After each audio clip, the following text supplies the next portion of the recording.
Nick Caserio and the Texans made another surprising trade with the Minnesota Vikings. It's definitely questioning to me. Caserio has got a plan, but today we're going to break down the trade, why it makes sense, the depth pieces to it, and how this affects the Texans' future.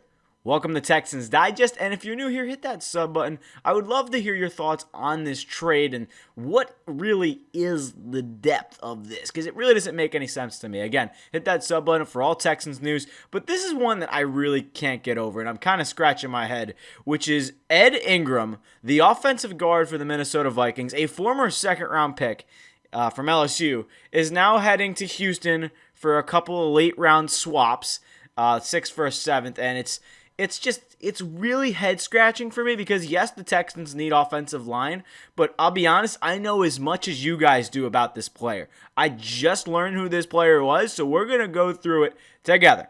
Ed Ingram, last season, not the greatest. Out of the 66 guards that have played over 500 snaps, Ed Ingram ranks 62nd among 66 guards, allowing a pressure rate of 7.8%. Now, there are some positives to this. He's not all bad. I mean, the way I've seen it on Twitter and on some fan pages is the Texans needed to replace Kenyon Green, and this is the Kenyon Green replacement. So he's probably as good as him, maybe a little bit better. He's got some potential. Again, former second-round pick who didn't live up to potential. But the craziest thing about him is that it's his anchor. The main issue for Ed Ingram is his anchor. He can not move once he's anchored, right? From the clips that I've seen, he's got good hand placement, he can get in front of you, he can block you, but as soon as the line kind of moves around, he can get burnt pretty quickly. He's not the most athletic. People can walk right around him. So, again, he most likely won't start. I'm expecting the Texans to draft somebody, including Donovan Jackson, somebody. I think this is more of a depth piece. I mean, again, you didn't trade much for him. He's a former second-round pick. You needed to kind of replace Kenyon Green, and in terms of the depth pieces, right? You could put Juice Scruggs at right guard instead of Ed Ingram and be okay. This is more of a depth piece, and I love it, but he can get run over at times. He can anchor into the ground, and when he is standing still and he's holding somebody and he's blocking somebody, he can just get knocked back over. So that's probably the biggest weakness of Ed Ingram. Minnesota fans are happy he's gone, which is another problem that I don't like for the Texans. Perhaps no Minnesota Vikings of the 2020 has enraged fans more than Ed Ingram. I don't like that sound as a Texans fan. I don't want a guy on my team who past organization is like, yeah, we don't like that guy. You can have him. Kind of like the Texans trading Kenyon Green. I was so happy to trade him. Eagles fans would be like, yeah, I don't know. So you get that little bit of a scare, right? A constant source of penalties and pass blocking breakdowns. Ingram is now out the door and replaced by Will Fry. The only good news for this is that the Texans get somebody who doesn't have to play right away. He can sit behind a guy like Laken Tomlinson. The Texans can draft a tackle and a guard, and he can sit and learn, and then maybe potentially into the season, he can get some more playing time. Again, you never know what's going to happen on injuries on the offensive line. He can sub in and be a better player. Because he was a starter right away, I think he could have some time to sit, and maybe with a better offensive line coaching, he could develop. But I'm not seeing much potential from this trade. It was more just like a depth signing because you look at the depth chart for the Texans, it's not much, right? And I need to know everybody's thoughts on the offensive line right now because to be completely honest, I don't know if it's going to be good enough. I've seen a lot of comments saying, hey, the Texans' depth is not good. Titus Howard is a middle-of-the-pack offensive tackle, and I don't disagree with that. I think he's solid, definitely more above average than the average, in my opinion.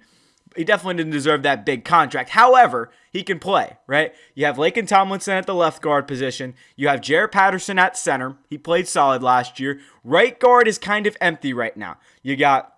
Right now it's Ed Ingram. It could be Juice Scruggs. It could also be somebody in the draft. Donovan Jackson, I'm a big fan of out of Ohio State. He could play all the way around the line. I wanted Will Fry. I wanted the other guard on Philadelphia, Mekhi Becton, who just signed with the Chargers, I believe. So, again, there's just a lot that the Texans kind of need to do. The offensive line can be 10 times worse than it was last year. I don't really doubt that. I want players that want to protect CJ Stroud, want to be there for him, will stand up for him. And again, I don't think the offensive line can be any worse than last year, especially the interior, because Shaq Mason, the veteran that he was, the amount of money that he was getting, it was kind of ridiculous. So for Ed Ingram now, it's kind of like I don't think it's the best idea, because you look at what can he bring to the team, and I really don't think it's much. So you look at it, it's more of a depth trade than anything, and I'm not expecting this to be a huge move for the Texans. I want to see what the Texans do at other things, because they do have a decent amount of cap space still, which is kind of interesting to me. And you look at it, it's a good $14 million in cap space. So there's other things you can do. Maybe go trade for a veteran. That might be a great idea. I don't hate anything right now, because I think it was a good idea to get rid of Tunsil. You had the most amount of draft capital for him. Granted, you traded a good offensive line piece, but he didn't care about your quarterback. He kind of more cared about himself. He was a selfish leader. He wasn't a good leader, so he's off the team. I'm not disappointed with that. You got a decent haul for him. Would have liked more, but doesn't everybody? Then Ed Ingram. I don't like this trade, but I mean, again, I don't believe he's going to start the season. If Ed Ingram is your right guard to start the season, there's a severe problem. But I feel like Nick Caserio has a plan. This is, again, somebody who has potential, who didn't play the greatest last year, did start. Again, maybe with a more supporting cast around him, he could play better. My biggest fear on the offensive line right now is the right side. The left side is fine. Titus Howard can play the blind side. That's his original position that he was drafted to be. He went from right tackle to right guard to left guard. He could play all the way around the line, which is great. The right tackle and right guard position are so unknown for me as a Texans fan that I'm worried. And that's where you kind of needed to get Mekhi Becton. You needed to get James Daniels. And I would have liked somebody over there, because it's like you don't really have anything. So again, Texans fans, fill me in. Tell me I'm wrong. Tell me what's wrong with this team. Tell me what they're going to do. Because I really think that the offensive line is a trip from the Super Bowl away. We are an offensive line away from making a run, making a push, from being a contending team. Right now, you look at the right side. It is Ed Ingram or Juice Scruggs playing the right guard position, and then Blake Fisher playing right tackle. So Fisher was a freshman. He was a rookie last year. Maybe he can find an improvement. This is where you want to draft somebody who can fill in, and then maybe draft another guy. I would two draft picks back to back, first and second round. I'm taking tackle. I'm taking guard, because I don't know if Blake Fisher is the answer, and that's my biggest fear. Is Blake Fisher could not play up to expectations, and that's probably not what you want. So Texans have a lot of work to do on the offensive line still, but there's nobody left to sign. And free agency, it's over like that. You have Cooper Kupp is gone. Mekhi Becton, the two bigger named free agents, they're gone. So it's really a tough spot for the Texans. You're looking forward to the draft. You could make a couple trades. I wouldn't doubt that from Nick Caserio. But as of right now, you look at the depth chart for this team, it really isn't bad at all. You have a couple great players that can, maybe not great is the word, but you have a couple good role players who can do well. Nico Collins, complemented by Christian Kirk, Justin Watson, and Braxton Barris. I love that. The tight end situation, not bad. Cade Stover, Dalton Schultz, boom. Stroud paired with Mixon, and then Kirk in the slot. Maybe draft another receiver, second, third, fourth round. Draft a running back to back up Mixon, get a good 1-2 punch. Pierce can play in there too. Dara Ogunbowale, if I said that right. He's a third down guy. You have a lot of potential here with this team. The defense is a big good thing as well with CJ Gardner-Johnson. Now is a huge move. So there's still a lot of love and a lot of potential and a lot of things that will shape up.